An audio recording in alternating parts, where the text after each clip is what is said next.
SoloGamer here, and we're going to be playing another episode of Mansions of Madness, and this time we're going to be playing story number 4, Classroom Curses.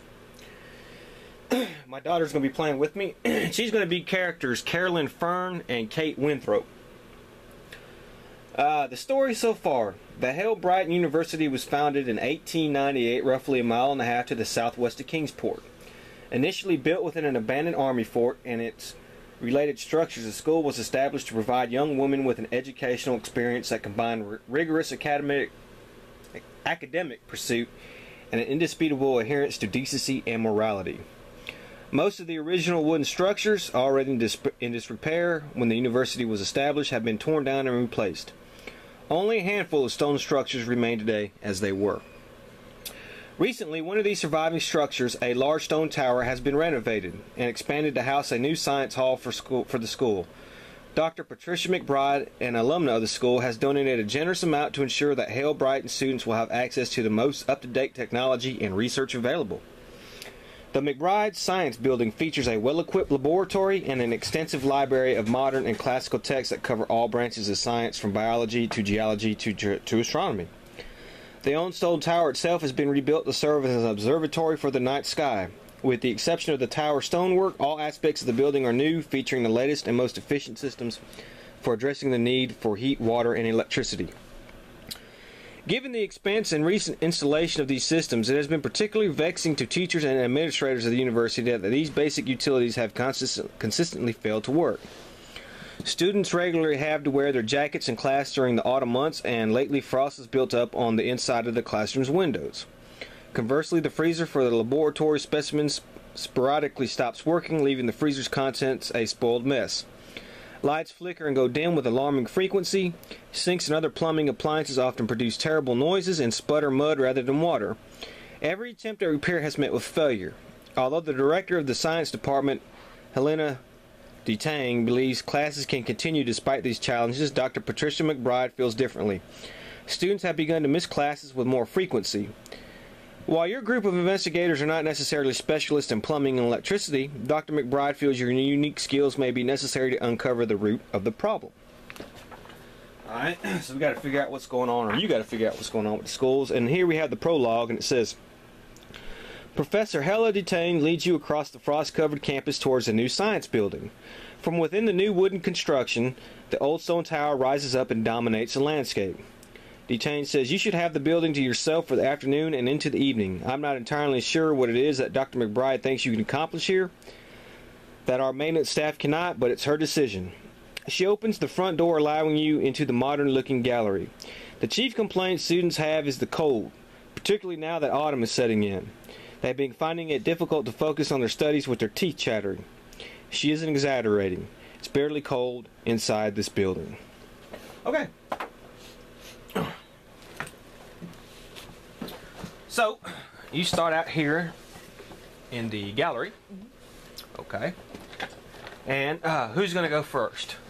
Carolyn or Kate? Kate. Okay. Okay, and she is going to move twice. She's going to go one, and she's going to move twice. Okay, and this is a locked cabinet. A large cabinet sits against the wall. Its steel door is tightly locked and requires a brass key. Okay. So that's actually 1, 2, and now you can do one more movement. 3. Okay. And now Carolyn's turn. Okay. 1, and she's going to investigate. Okay, and you find nothing of interest. And, yeah, she's just going to sit. Okay. Alright, so it's my turn. First thing I'm going to do is I'm going to put a time token on the time card. And I have 2 threat I can do. And let me see what I can do here. I will spend 1 threat to draw a mythos and a trauma card.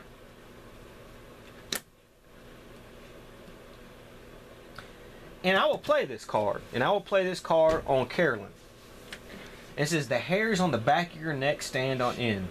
You spin around as a harsh voice calls your name, but there is nobody there. Take 1 horror. So I give you a horror here. Okay. And I'm done with that card. And now it is your turn.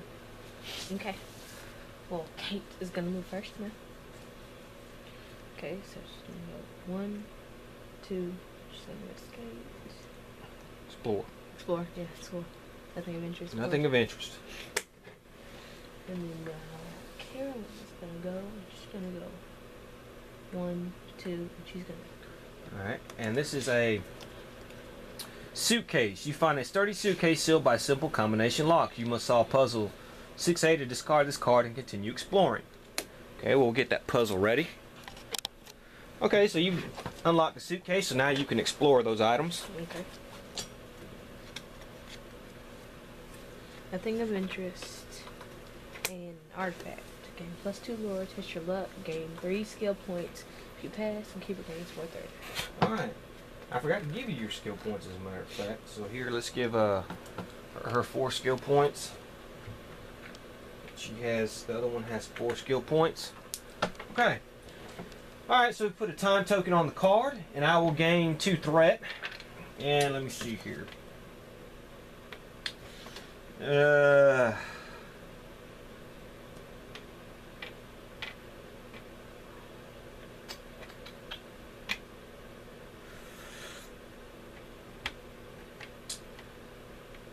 Okay, I'm going to spend 1 threat to get another trauma and meet those cards.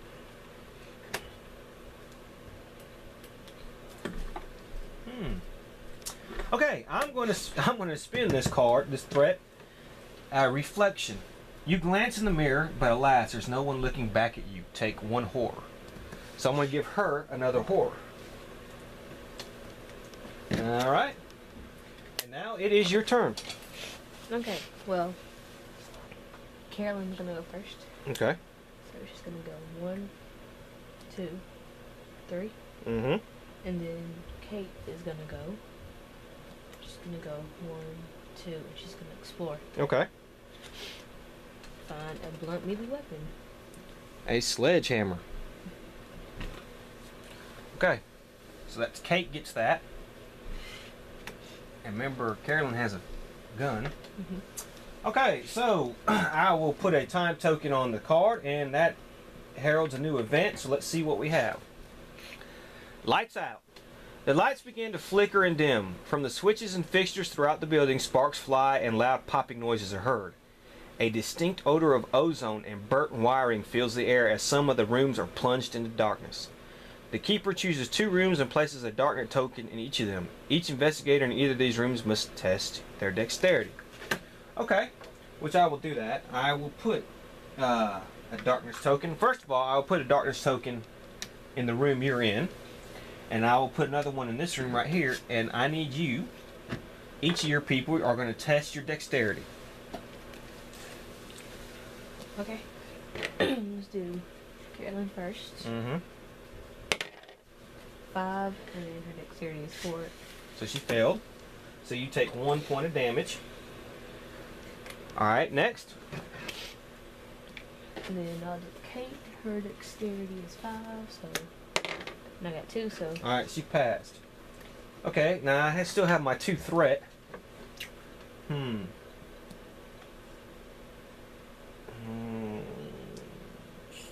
I'll save that. Okay, now it's your turn. Now remember, you can only move once and then do an action in a room of darkness. Okay, so it's your turn. Okay. So I'll go 1, and then I'll use my action to move again. Okay. And do the same thing. Okay. Alright, so I'll put a time token on the time card, and I'll gain 2 threat. That gives 4.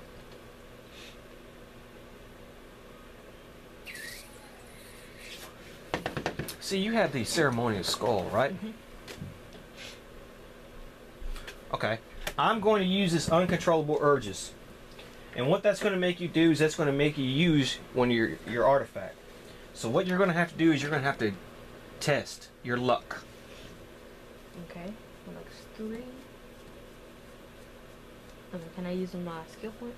Nope, not on luck. Not on luck? Nope, not on luck. Ugh.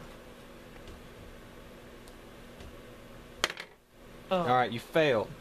Alright, so I get 4 threat. Okay. And that's going to be the end of my turn, so it's your turn now. Okay. So Kate is gonna investigate. Kate's gonna go first. She's gonna investigate. Mm-hmm. Nothing of interest. Okay. And then she's gonna 2. And then can I investigate again? No. No. You can only investigate once. Okay, so I'm just gonna say. Okay. And then, yeah. Then Carolyn's gonna go. She's gonna go 1. Now she's gonna investigate. Okay. Find a lantern. Okay. And you can move one more space if you choose to. This way. Okay. So let's put another time token on the card. I'll gain 2 more threat, which I'm pretty good at threat right now. So what I'll do is I will spend 1 threat and get a new trauma and meet those card.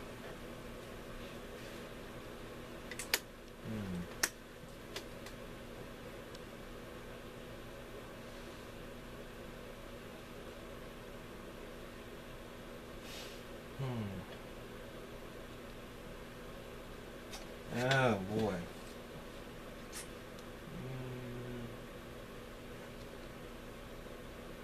Okay, I might as well do this again. I'm going to use this uncontrollable urges. And what I'm going to do is I'm going to make you try to use your lantern. I'm going to try to make you throw it on the freaking floor. And so that's what I'm going to try to do. So I'm going to discard this. You're going to have to discard this card. And so it's a waste of that card. You have to discard it. I made you throw it on the floor. Okay. Alright, so it's your turn now. Okay. Okay, so Caroline's gonna go. And she is gonna go 1, 2, and she's gonna explore. And she finds equipment.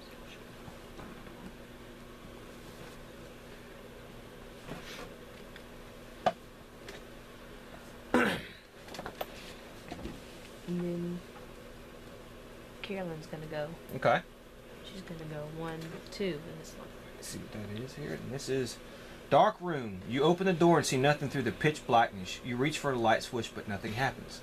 Place a darkness token in this room, then discard this card. Okay, so I put a darkness token in there.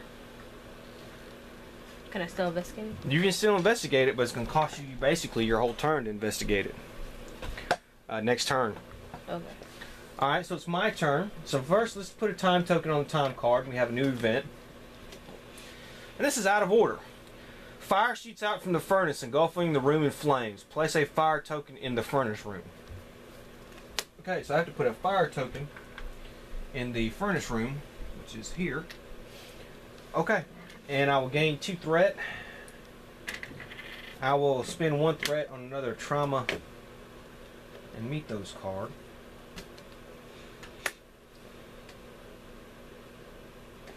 Okay, and then I'm going to spend the uncontrollable urges again, 2 more threat to make you use your sedative.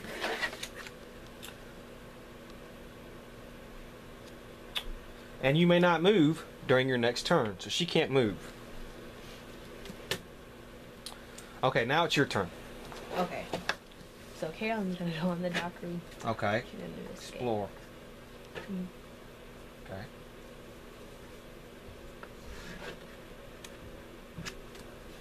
Nothing of interest. Okay. And let me do weapon. Crowbar. Okay, so you have a crowbar. Alright, so it's going to be my turn again, so we'll put a time token on there, and I'll gain 2 more threat. And I'll just spend 1 again on another trauma or meet those card.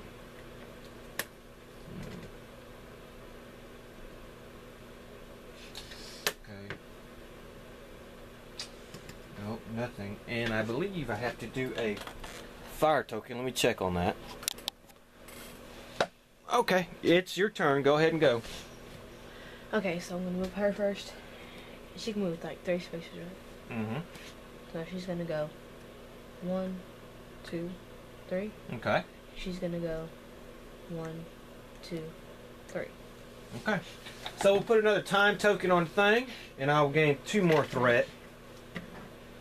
And there's really I tell you what I'm going to do. I'm going to make you do an uncontrollable urge on your ceremonial skull again. So you got to test your luck.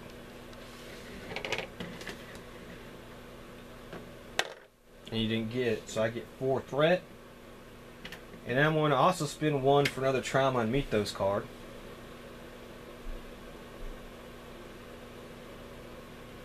Okay, now I'm going to make you... I'm going to spend 1 threat on this trauma card. And I'm going to make you... I'm going to make Kate test her strength.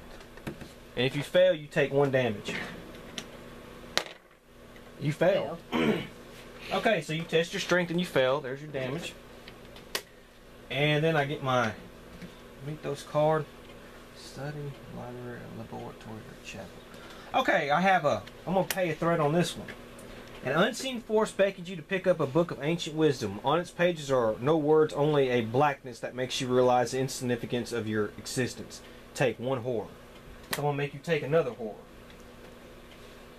Okay? Who? Carolyn.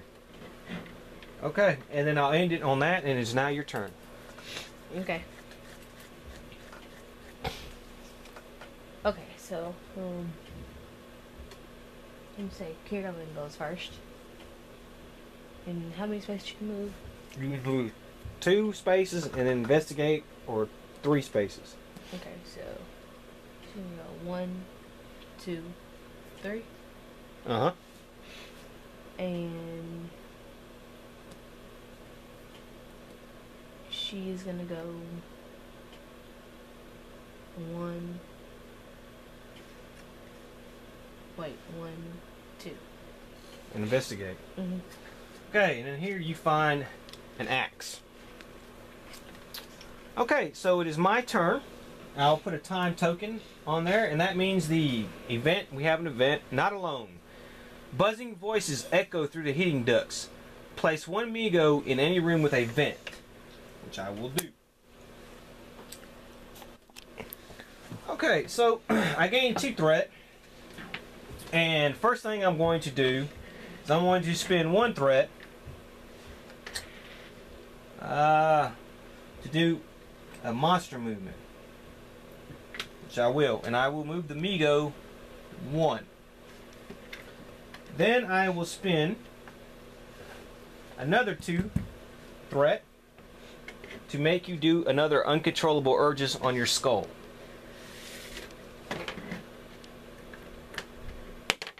Got it. Oh, you got it that time. That's lucky. And then I will spend 1 to get a trauma and meet those card.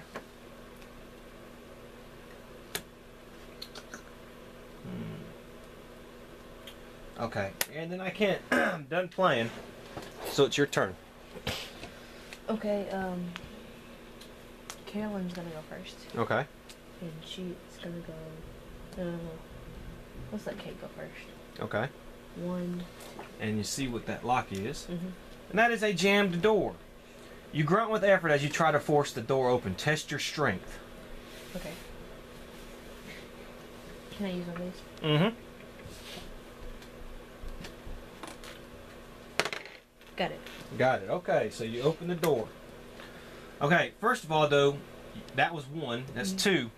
You can explore, but you have to make a will test because there's fire in there. Okay. Got it. Okay, got it. Now you realize that since you explore, if you explore, you're going to take damage for being in that room, right? Mm-hmm. Okay, there you go. 3A. Okay. And a brass key. Brass key, alright. Clue 3A. You find a scrap of notebook paper. On it is written, Amelia, when I left class to get my scarf, I hid a message for you. It's important. The door to this room slams shut. The keeper sends the padlocked door lock card in an adjacent room. Okay, so you're in trouble here because I now have a padlocked door in here, shutting that. Now, okay, so that was her turn. And we'll end it here, and we'll come back and we'll figure out your damage and stuff, okay? Okay.